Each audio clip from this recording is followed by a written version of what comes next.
This is a Lamborghini Aventador, and I'm going to show you how to do it yourself oil change, because if you take this car to the dealer, they could be charging you upwards of $1,000.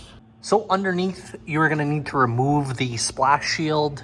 There is this engine support brace with a total of 4 bolts, 2 on each side, that you're going to need to loosen and remove. And there are a total of 6 oil drainage plugs. Main one is there. Let's see if we can spot another one. Another one there.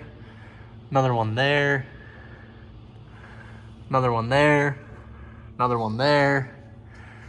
And I presume I'm missing another one somewhere. So you're gonna empty all those, and then you can actually buy a kit from Lamborghini with the oil filter and all of the drain plug washers. Lamborghini recommends Castrol Edge 5W30 synthetic European car formula.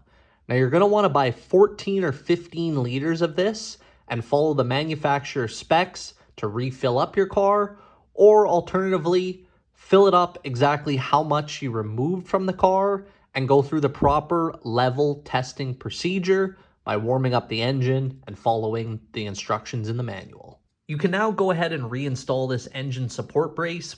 I personally would wait to install the under tray until you've filled the oil up and verify that there's no leaks or anything from any of the drain plugs. Now that you've filled the oil up in your Aventador, verify that there's no leaks and everything is securely reinstalled underneath, you can go ahead and reinstall the under tray splash guard, drive your vehicle like normal, and that is how you can officially save probably around $1,500 versus going to your Lamborghini OEM dealer. All right, if you enjoyed this video, if you could do me a huge favor, click the like button down below, check out some of our other videos on the channel, and be sure to subscribe. It literally takes 1 second, and it helps our channel out grow immensely. I actually like that one the best. The final one's the best.